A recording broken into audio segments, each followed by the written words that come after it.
Obviously, a tremendous Big Ten battle. I thought Indiana, their physicality defensively took us out of a lot of stuff, and I give them a lot of credit for how just physical they were. They do a great job of getting their hands on balls. It was a fight to the finish, and I think in some ways we were fortunate that, we give our kids a lot of credit, but obviously you feel a lot different if Romeo's ball that goes in and out goes in. Your feeling's different, but I think I still would have been proud of our team in a lot of ways, even if that three did go in. We'll hopefully learn from this and, appreciate the fact that it's hard to win on the road. I thought our guys made a lot of plays. We'll move on.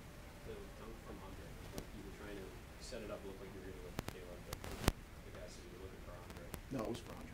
Yeah, so what did you see on that play, and how well did you guys execute what you were looking for there? Because a lot of people probably thought you were going to get it.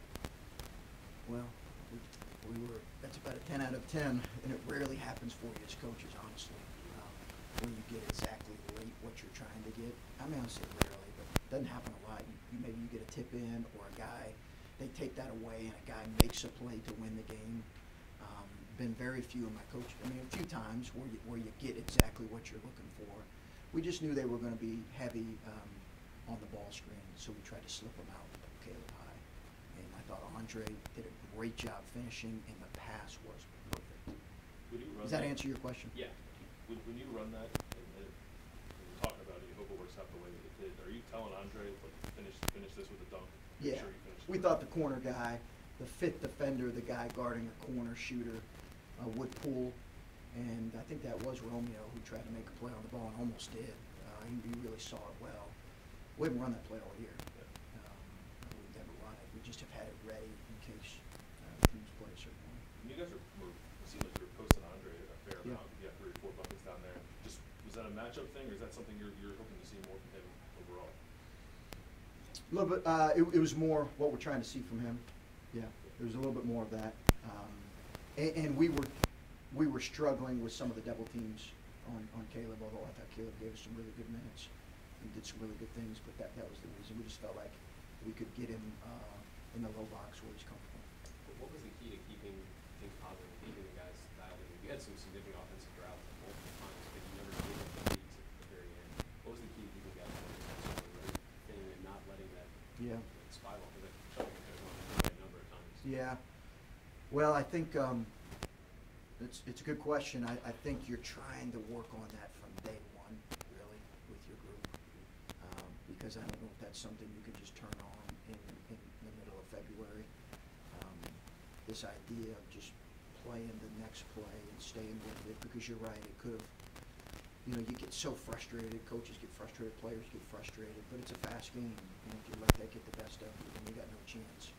So I thought we played smarter than what we have at times, but that's really something, Coach, we try to work on from day one, talking to our guys about that. You need guys that have been through it a little bit to I think, to have an understanding of that.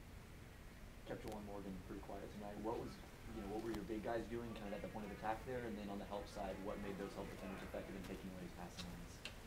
Well, I think he probably missed some shots he normally makes, to be honest with you. I think he misses some shots. He is a terrific player, and I think I said last year, I said in the summer, he was maybe the hardest matchup for us in the league. And Archie does a great job putting him in different spots, posting him, playing him high, rolling him.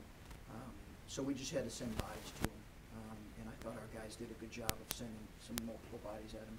With the home court advantage that Indiana has and coming out with the close victory, where do you feel like this puts your team in terms of the overall Big Ten spectrum? What does a win like this do kind of accomplish? I don't know. I don't. It's a great win against a really quality ball club, but who I think is going to finish really well. I really believe Indiana's going to finish well, but at the same time, I tried to not make too much of the losses, and we're just trying to figure out a way to play against a team that has really bothered us. That's our focus. CJ answering with the 3 right after Romeo hit the 3. Now that was not thrown up. Well, yeah, I guess, what are the emotions that go through that, where you fended them off all game, and then Romeo, of all people, hits a three here, and the place goes nuts, and you need an answer. I don't know, even offense has been hard to come by, and CJ hits that. Yeah, I thought, was it Green who made the three right before him on the late clock situation? Okay, no, you're fine. I want to make sure I was thinking straight. You know, they threw in a deep one late in the clock, and honestly, ours was a bit of a prayer. But CJ, how many times has he done that in his career, right? Like he did one last game where it was stuck through. He really has shown the ability to make those shots and make those plays. But that might have been, in some ways, the second biggest or the biggest play of the game, because it's a three-point game, and we're, like you said, we're struggling to score. You guys have gone on a winning streak here since the Michigan game. Some of your players said, like, the little skirmish or whatever kind of brought them together. I mean, can single events in a season kind of spark a team like that? You know, I don't know. I think you'll have to ask them that. I'll let them speak to that. You know, I think, listen, you know, when you live in the valley a little bit, you tend to appreciate the climb to the mountaintop a little bit. And I'm not saying we're near the mountaintop, but I just think maybe it was that moment, or maybe it's just going through what we went through in that stretch that kind of forces you to appreciate this journey we're on, and appreciate winning a game and enjoying the moment, because I can get lost a little bit when you're 12 and 1. Chris, have you seen Caleb do a better job here lately? I know he had the big game against Rutgers, but even Penn State in this game tonight, he wasn't a prolific scorer. He was actually in a little bit of foul trouble, but you seem to find ways to impact games. Do you see that as growth for him over the last couple of years? I do. I think he was really solid in a lot of ways tonight. Didn't let the frustration of the game get to him in any way. Just kept playing. Made a real impact. I thought there's things he can do better, but I agree with you. I just thought he had a good approach for the whole night. And Musa, I think, had the tip at the end that got you guys a turnover. Just what did you think of his activity on the defensive end? Outstanding. I thought it was one of the major keys to the game was his defense and his rebounding. I'm not sure what he finished with, Dan, but I thought his defensive rebound. I told that to the team. We don't win the game without that. Did you feel pretty good overall about how the defense? They were pretty good at capitalizing in transition and off the turnovers, but outside of that, did you feel pretty good about your defense? I did. Just what was the difference, I guess? Because it fluctuated a little bit how you guys played in the half-court defensive level. It seemed like it was a pretty high level this time. Yeah, what I would say, Bill, is I think that our commitment defensively has been pretty consistent. And it's not always where it needs to be, but it's been pretty consistent. I don't know that we always play as smart as we need to defensively, and that's been our challenge. But I thought overall in this game it was pretty solid. You talked about Andre Wesson becoming a little bit more of a scorer this year. At what point did you feel comfortable that you'd be able to call play for him when the game's on the line at the end? What was it, 35 seconds to go in the game? Probably about when there was 35 seconds to go. No, I think that was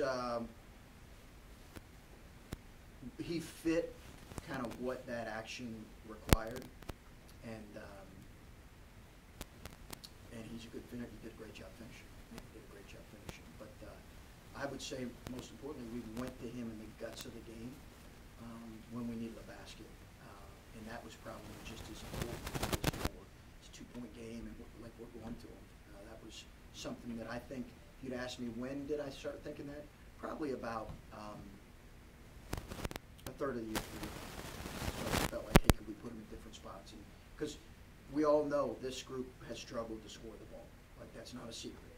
It's not a secret. So you're searching, okay, how can we put our guys maybe in different positions or get more out of certain guys when you're struggling to score? And we will continue to struggle to score at times, but probably a third of the way through the season. Chris, you might have already talked about this, but when you're down 3 and Jackson's out there and the shot clock's running down, anything go through your mind when you shot put that ball up? I know he hit the shot to win it last year in double overtime, but it just looked like it was he just flamed it.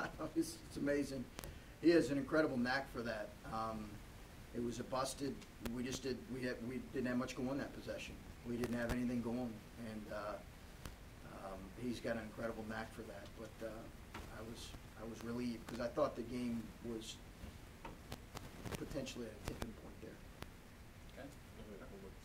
You talked a lot about with the young guys on your team sort of figuring out what they can and can't do, and maybe most of that on the offensive end. With Andre, is he an example of what it looks like as a guy develops, as someone figures that kind of thing out? Because when he got here, I don't think people expected him to contribute really in any significant way offensively. It seems like he's really grown in that role. He's exactly he's exactly that, and I think he struggled with it early last year too. I think he struggled with kind of how do I impact the game? Where do I impact the game? He took bad shots early, if you guys remember early last year, and he had a lot of turnovers. And I remember everybody was yelling at me, bench Wesson and bench Dockage. And I heard bench Dockage a lot throughout the year actually. But those guys, he's a great example of kind of just he's figured it out. Obviously two of those guys were two of the most valuable guys last year. He's moved into this year where he's gotten even a better understanding of that. How can he impact the game based on his skills? He had a good off season, but he's a great example of that. And it takes time for players. And as a junior, he should have an understanding of that.